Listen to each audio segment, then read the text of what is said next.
Welcome to another webinar of OpenNebula. In this case, we are going to talk about a new interesting project that we have right now.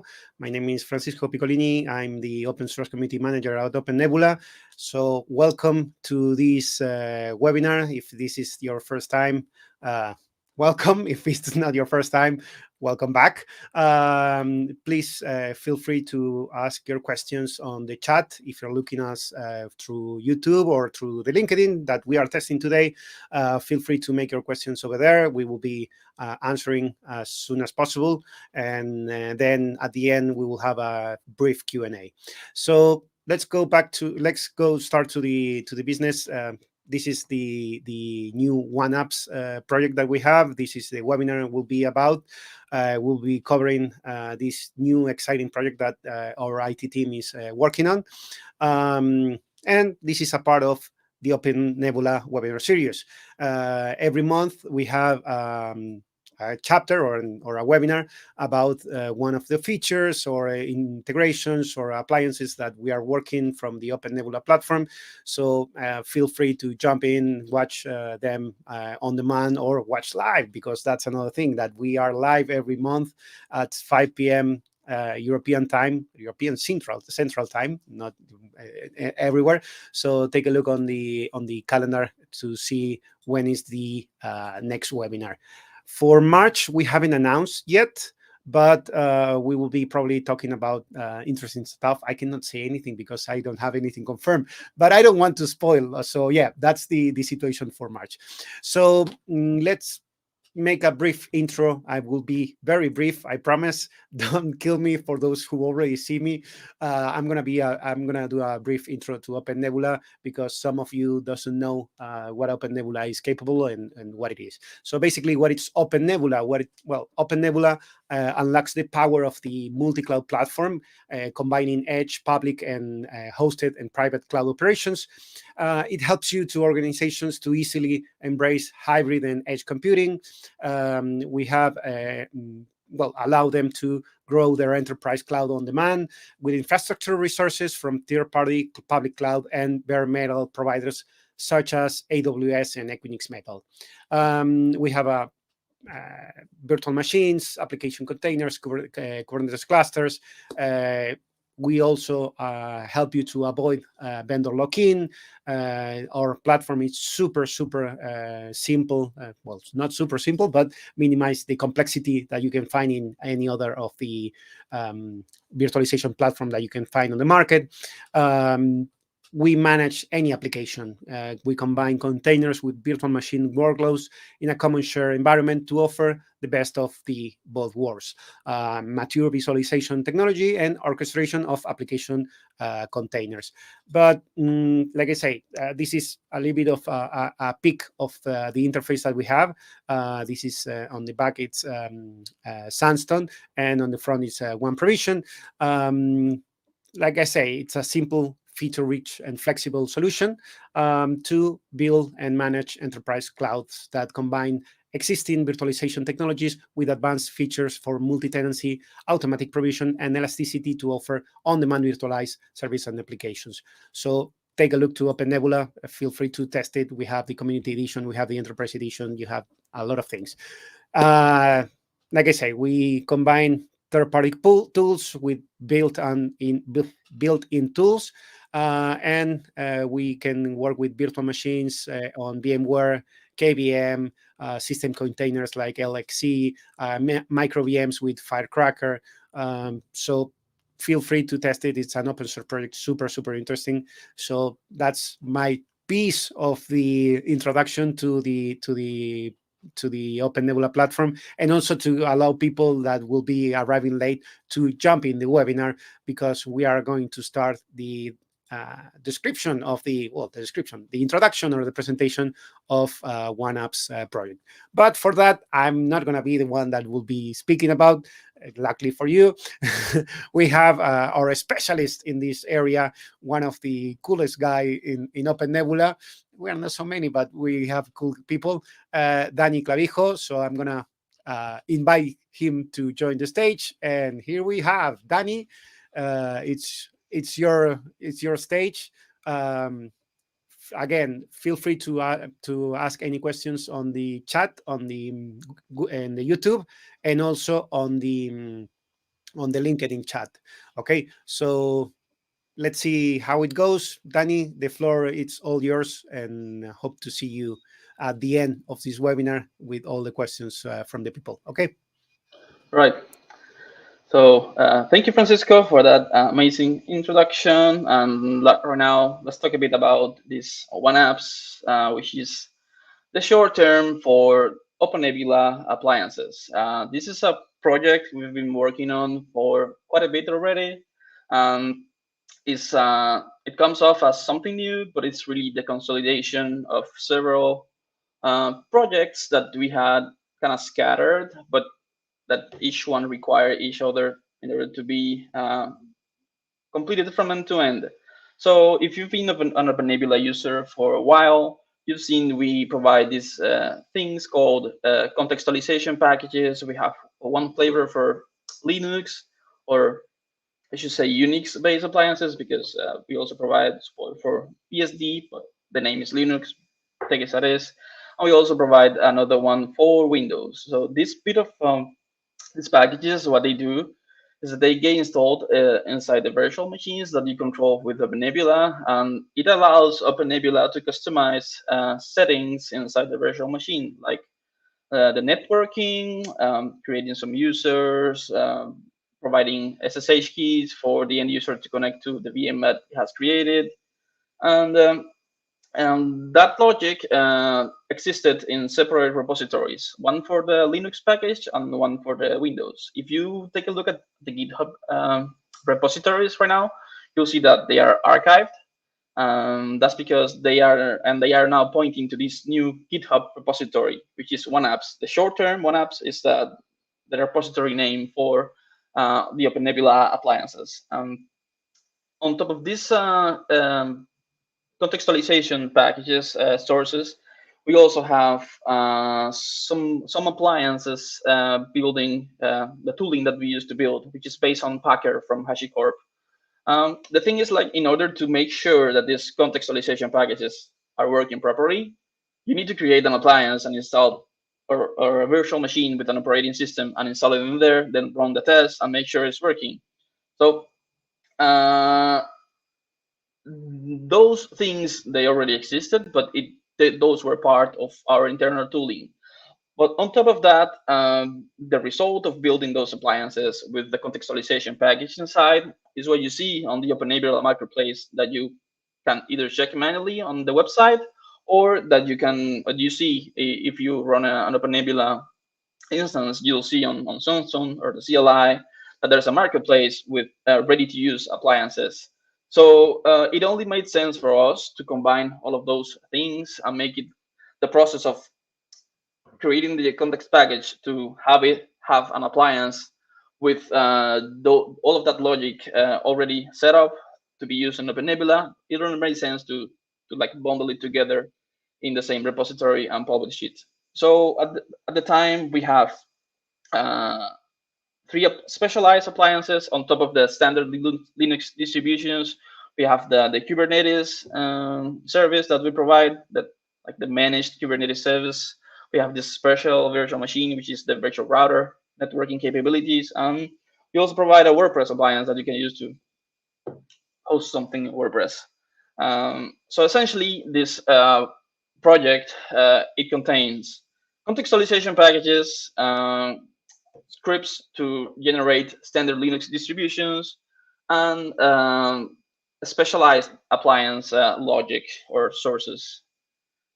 Why do we do this? You can, with this, now that there's like this full transparent process, you can build your own custom appliances based on the things that we provide with your customization or security patches for your organization. If you want to have your appliances with, fish shell with a fancy prompt, go for it. It also enables to build your own application as a service kind of recipes. Another interesting use case is like we have release cycles. Typically, we release OpenNebula maintenance releases, and on parallel, we also have this contextualization packages releases, and now it's called OneApps releases. We had 6.8.1 OneApps release not so long ago. So if you want to not to wait for official releases, you can manually, for example, we fixed the bug and the source is there in the GitHub repository, but the release is not yet. If you don't want to wait until we made the release, you can generate the packages and patch it yourself, or yeah, something along like that. And then it's also like it's easier for the community to contribute. One thing that we had with this project is that, for example, we had Debian 12 was released, and it took a while for us to support it. One of the reasons why it took a while is because we were working on this project, so it was like a kind of like not ideal for Debian 12 users, but now we have the means to easily support or add or update a new Linux distribution or an updated Linux distribution. We saw in the forum a lot of people, okay, Debian 12 is out now, guys, when it's gonna be? How can I help? Well, now it's easier to do that. And yeah, that's our basically the use cases. So let's go through the contents of the repository. As we mentioned before, there's like four main things. There's the each contextualization, the Linux, Windows. Then we have the Packer scripts to build standard Linux distributions and appliances. And then we have the specialized service type appliances sources. That's like the four things that this repository contains. On the slide, we see that inside the Packer, we have one directory for each of the distributions. And inside that directory, essentially what we have is some Packer scripts and some bash scripts. Those bash scripts, what they do is they run this setup process of what you would do manually when you run an ISO and install an operating system and a virtual machine. That's kind of what will be automated, and those will be referenced by Packer. Let's take a look. Yeah, so those Packer scripts, they define the virtual hardware of a VM. We use the QEMU with KVM acceleration, so you will need that. You can use other plugins from Packer, but this is the one that we use.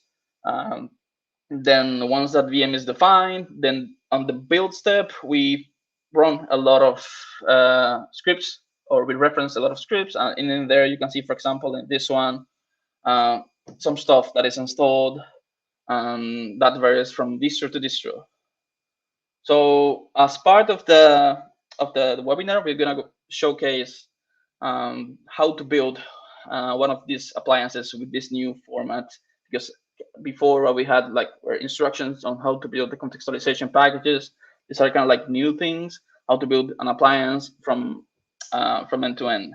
We're gonna take a look at Alpine appliance because it takes very little. It's a very small appliance. And then once that VM is built or that image is built, we're going to import it in an OpenNebula instance, and then we'll run it. Okay, so how do I present? Can my screen be seen? I don't know. Francisco, can my screen be seen as of now? Yes, I think. Okay. Hopefully it is seen as of now. So we are on an OpenNebula instance. As of now, it is running. Then we'll go to, this is the repository, and we have this, let me show the repository. Okay, so we have OneApps over here. This is where the source and GitHub is. Download it and use it, and we are working on a branch called tutorial.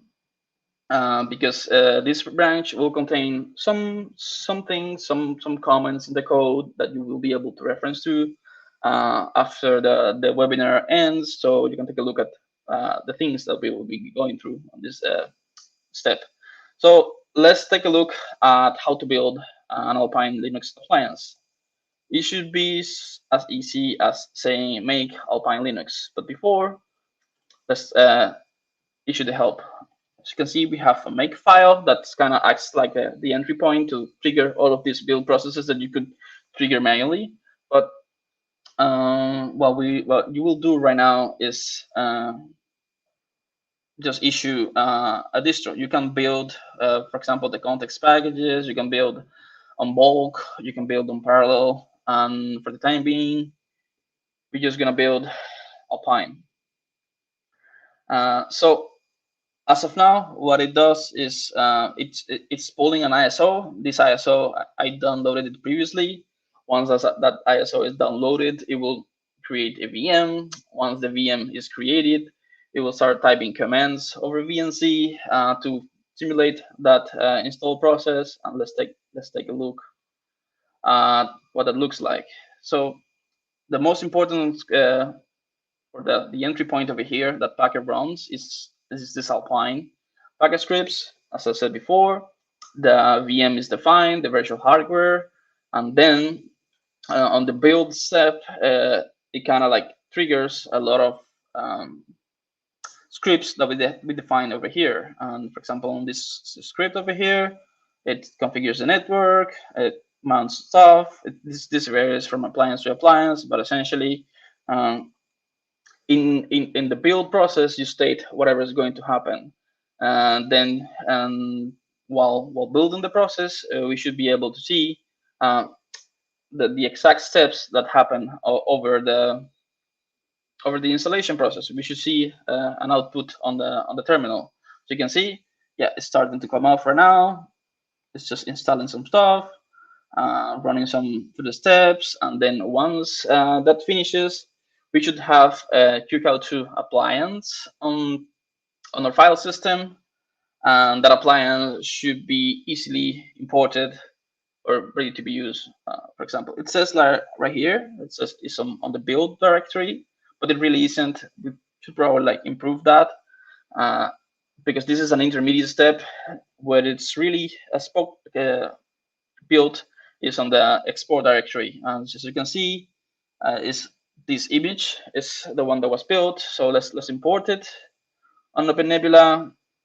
And for example, Alpine, and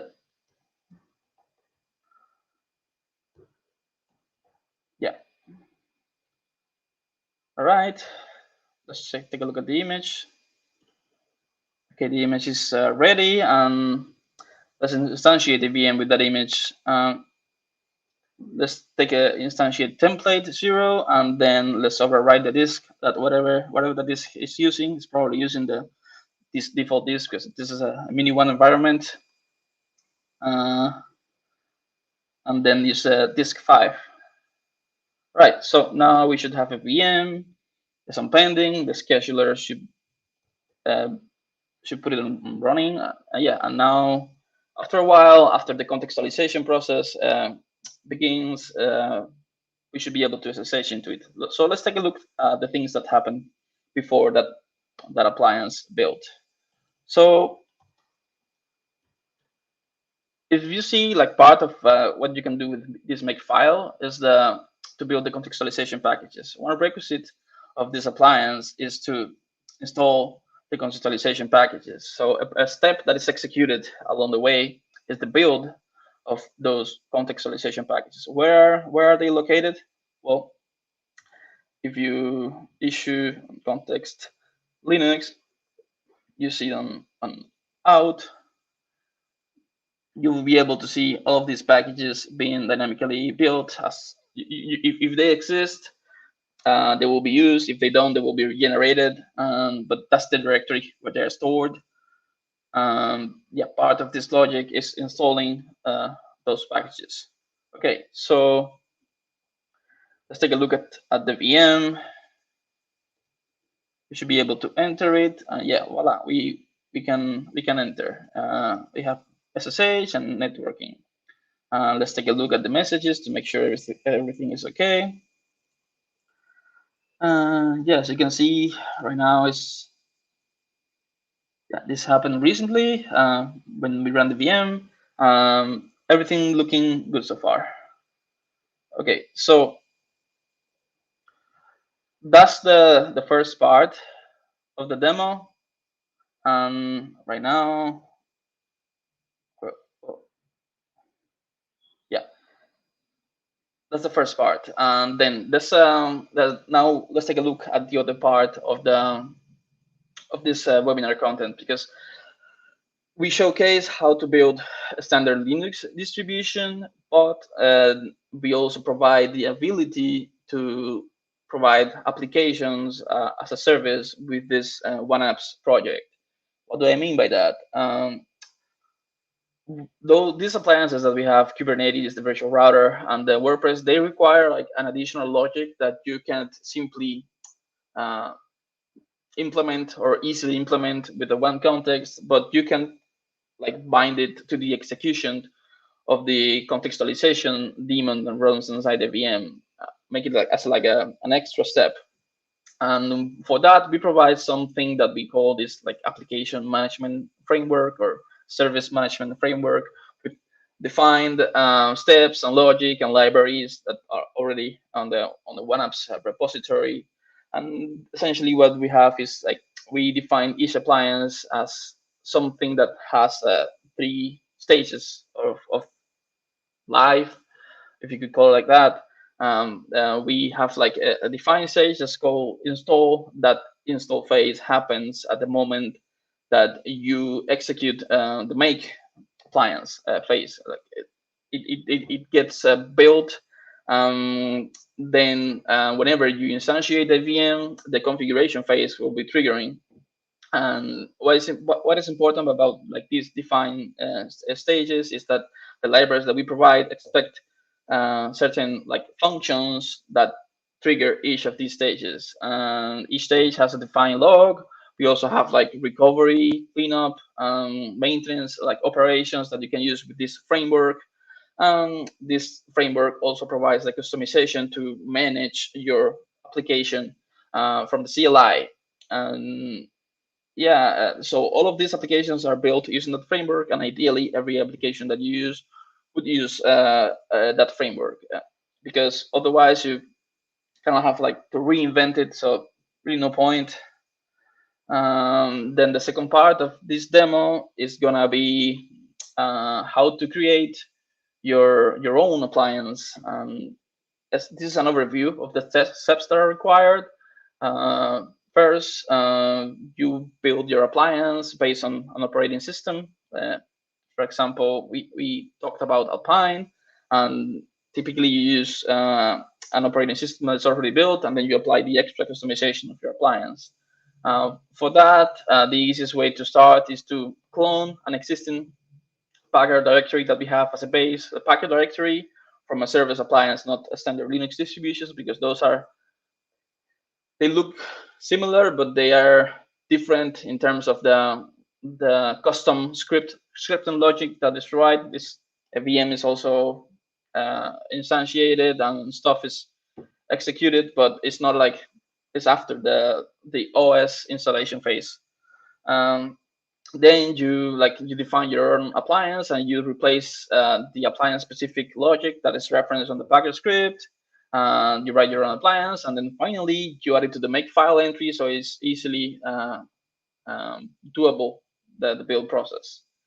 Yeah, so the demo was going to be, we are going to showcase how to build a database as a service appliance. Essentially, you're going to be able to provide your end users with the ability to provide to request a managed database service without them having to go through the hoops of configuring or installing any database. We're going to use MariaDB as this example. Then we're going to showcase the development process of how to get to the how to build this. It's not really important the logic of the appliance, but how to build the logic, how to integrate the logic to the framework that we provide. And then finally, we're going to check the same as we did with the Alpine appliance. We're going to import it on an OpenNebula instance and then check that that database that we bootstrapped is working as intended. All right. So If we go to the make help again, you'll see that we have on the services, these are the appliances that we provide. I added this one to the make file, and you'll see start building the process. And then as it gets built, we'll talk about what happens. Right, so the first thing that happens is that, as you can see, it's taking the ALMA 8 image as a base, and now it's creating the VM. And let's take a look at what happens inside that example. As we created this like service example directory based on the WordPress, because WordPress also includes a database. So it's very easy to see. It's kind of a simple example to go through. We start by the Packer script. This Packer script, I added a lot of comments. It's very important that you check this tutorial branch. This last commit that we have on this tutorial branch on the repository will have comments on why the things exist the way they exist. It will guide you through the development process. Yeah, so here it's a reference that the contextualization process. You don't really need to change this, but it is there. Then the virtual machine is defined with the virtual hardware. And then we get to the important step, which is the build process. This this step, the end result is going to be triggering that install stage that we mentioned before during the appliance service framework.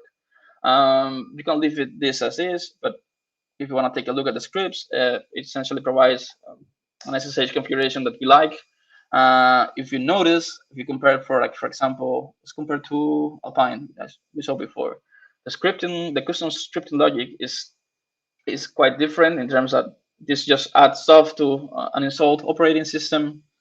Yeah, so you don't have to install it from scratch. You have to add stuff to an operating system that already exists. Over here, you start placing the scripts that are going to be executed inside the guest OS. This probably I should have put it before, because these are dependencies required by another script, and that we will reference before. This is a very important script that it needs to be placed, because this service file is the appliance management framework entry point that we mentioned before. As you can see, it mentions about the stages that are managed, and this is going to be at some point what triggers the install phase at the end, as you can see over here. The end result is triggering this and then configuring the contextualization package. Then we keep placing, these are bash libraries that are kind of useful for this service appliance. We recommend using those if you're going to implement your logic in bash. But we also provide kind of like a newer version of the service management that is reading on Ruby. This is how you would use it. For this, we'll use bash because the WordPress had bash, so and it works. It's not like the other one's going to be deprecated. We have both work, and it's whatever your choice is. It's just that it's easier in the long term to use Ruby because the code is way cleaner. And then the most important step is this one. Right, like so far you can leave everything as is, as right now. There's no point in changing. If you want to change any of these, it's because you really want to change it, but there's no point in changing it. But this step is where you pull the logic that you write manually on your script, and then you have to place it specifically on this file, appliance.sh, because that appliance.sh file is going to be what the service file triggers, which is this service install at the end. So let's take a look at what that appliance.sh file, no, not this one, example.sh file does. You can place this whenever you want, but for organization purposes, you can create your own directory inside here. And let's take a look at what this does. These are some variables that will be used further, but it's not important right now. The important step is this, because these are the variables that you're going to use to manage the appliance from OpenNebula. If you, for example, if you take a look at the context section of a VM template, the way you were gonna manage what is the name of the database, or how you manage whatever goes inside the appliance, is gonna be through contextualization variables. This get passed to the OS, and the logic that you write handles those. So here we say we provide the variables and some defaults in case it happens. Let's take a look at the build, see how it's finished. Okay, it finished. Um, should be on export. Right, service example. Then, as we saw on this example script, the install phase triggered, and the install phase, we have to define a managed function that is called service install. As we saw on this service script, it will execute this one. This is the entry point. This is kind of a library, and each one of these functions, they have names that should be functions in Bash that should be defined in your own logic. Over here, as you can see, we have a service configure and install. The point is, like, these functions have these special names should be defined on your functions, and you shouldn't. You can define your own kind of functions, but not without these names. And so whatever happens inside service install is what's going to be triggered during the install phase. And in this case, we only we install basically the dependencies, which is what you're seeing on this log. You can see MariaDB server spec. All of this gets installed, and then this the output of this should be viewable inside the dedicated log that the install phase has inside the appliance. Now that this happened, let's try to import the appliance into our data store. Yeah, let's call it OneApps. This is the image. All right, it is unlocked because it's being imported. Now it is ready. And this is the template that we're going to use. This like OneApps template. It's important that we define the variables, otherwise they will default to this as we instantiate the template. What is the disk? 6 or OneApps. Yeah, as the VM instantiate, then what should be happening after the booting phase ends on the operating system, this step called service configure should be executed. And what happens inside here is we call this setup maybe function. It's not important what it is here for the purpose of the webinar, but what it does is it configures a database based on the parameters that we provide. You can see that these variables are referenced, and the result should be a functional database that then you can use. This also has its dedicated log, and yeah, that should be what happens inside that VM. Let's try to get an SSH into that. Okay, maybe it's still running. Maybe it's not. One of the things with this setup process is that eventually, since what we do is we install dependencies from the repository, and whenever this is run, it's like what is installed is how the repositories look that day. Eventually, and it will happen at some point, it will break, which is like when releases are necessary. And hopefully that day isn't today, but it could be today. Well, as you can see, apparently it isn't. Once you look inside the appliance, you can see this fancy message of the day kind of helper that it tells you how is the appliance doing. In this case, this configuration step is running. So whatever goes inside here is happening right now. if we log back in, yeah, all sets are ready to serve. It should be, everything should be okay. So let's take a look at what I was saying before of the dedicated logs. We have the logs inside this directory, one appliance, var log, one appliance, and then on the bootstrap phase, no, we don't have bootstrap phase because we didn't define it. Actually, we did define it, but it's just a placeholder because you don't, on the WordPress appliance, it was used, but in this case, it's not really needed. On install, this is pretty similar to what we got on the Packer output, and then this is supposed to be what just happened on the one configure. Database configure, everything is ready, looks good. And let's take a look at the appliance management framework or service. One of the things you can do is that you can define your own custom help message. Inside here, I have defined this, which is the function that is reading over here. If you don't define this function, then it will default to the default help function. Let's showcase that this script. We placed it over here on Packer under the name of appliance and .sh, and we don't have fin, but we have v.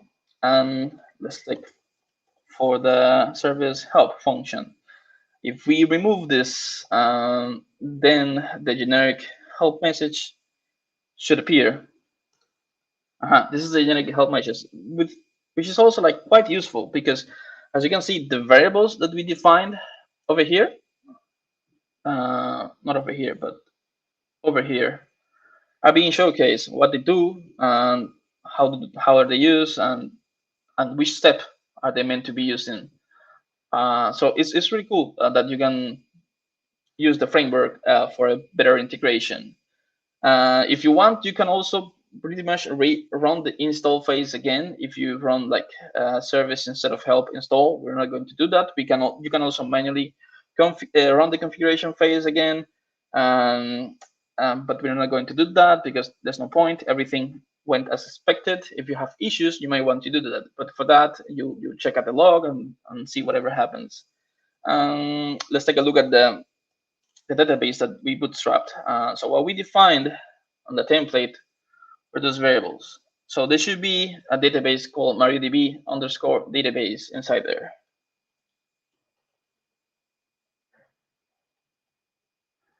Okay, we have this one. And what other parameters we define? Password with password and user. So okay, let's look back and let's specify a user, which is MariaDB user. And the password was MariaDB user password. Yeah, it works. And let's make sure that, yeah, it doesn't work. So for the root user, yeah, you can define root, and then on the password should be over here. So it works, and it doesn't work. So yeah, that's pretty much it in terms of demoing.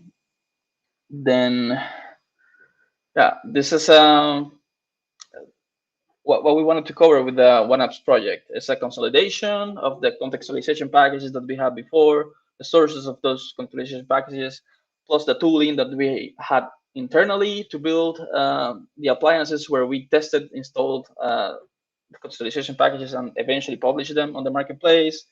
Now it's like the process of building the appliance is pretty transparent, and you can never trust 100% because we just build the appliance and then we put it in the marketplace, but it is exactly what we put in the marketplace.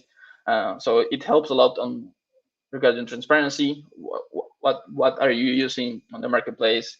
Hopefully you'll be able with this to create new apps, new appliances, and hopefully contribute to what we have over there.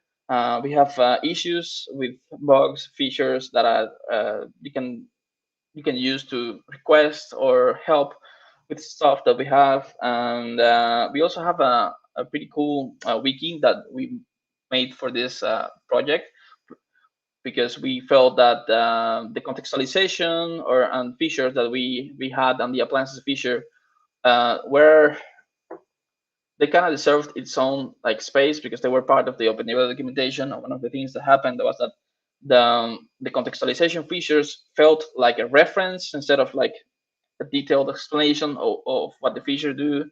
And sometimes you kind of needed to guess a bit how to actually use them. Yeah, and lastly, if you want to review what we just saw, take a look at the last commit on the tutorial branch. In there, you'll see the div with all of these example code and the comments on how to do stuff. And yeah, that's it. If you have any questions, send them on the chat. And yeah, that's it from me. Oh, okay, cool. Yeah, like Danny mentioned, you can ask your questions here on the chat on the YouTube or LinkedIn streaming that you are seeing right now, or you can go to the forum, the community forum, and probably Danny will be replying those questions. So, so yeah, basically, thanks a lot, Danny, for the introduction, for the presentation of the OneApp project. What I have as a question on this is that if the applying testing code will be made public for the public. That's something that will probably, well, not say probably, but most likely will never happen because we have and the testing suite is kind of a big machinery. It's like has dozens of lines of code, and there's also like it kind of like binds to our infrastructure. Actually, like part of the things that we publish in the OpenNebula appliances was part of what we published was this tooling process of, because building the appliances was part of the testing phase on our pipelines. This is already aside. But the code is kind of trickier to put it outside because we would need to expose some sort of Jenkins or something like that for the people to see the code. And I think this is good enough for the time being. If people request it, we can maybe reevaluate. I know it has been requested before, but you know, baby steps. Okay. And are there any plans to include more specialized appliances, or it's something that? Uh, Well, if you take a look at the issues on the repository that we have, if you filter by, there's a label that's dedicated to appliances, and if you filter over there, you see what we have on the roadmap. As of now, the only thing that appears over there is like support for pfSense, and that's on the backlog. It's from 2019, so it's not discarded, but it can happen based on people interest and our roadmap. But yeah, you can take a look in there, and it will, if you want something, request it, and we'll evaluate. But for the time being, what we actually did was removing appliances from the marketplace because we had a lot and they weren't really getting that much used. So Yeah, yeah, we removed actually, some. it was going to be my next question. What's the difference between the marketplace and why we have this new project it's going to be replacing the marketplace? What is going No, to no, happen no. on? This project funnels what is in the marketplace. Like Okay, you build these appliances and then they are put on the marketplace. But the thing is, like before, the only thing that you had to fully trust the image or like maybe investigate it. Now you can see what actually is generated and put on the marketplace because cool, that part cool. was internal. Perfect. More transparency, like any other Yes, open source project. yes, yes, We're yes. we're we're we're stuff. We're stuff. Okay, cool. Okay, cool. Thanks a lot, Danny. We are going to wrap up this because I don't see comments or questions except from some people that we know, probably saying that good presentation, good job. I don't know. It's weird to see people saying that. So thanks a lot again for the people that are still here with us. I hope to see you next month where we put a new webinar of OpenNebula. still yet to confirm. Ideas are coming, and we are going to confirm in the next week, because we need to promote it and have people register. So thanks again, Danny. We'll see you in the next episode of this series of webinars. So bye Yeah, we'll bye. do it here.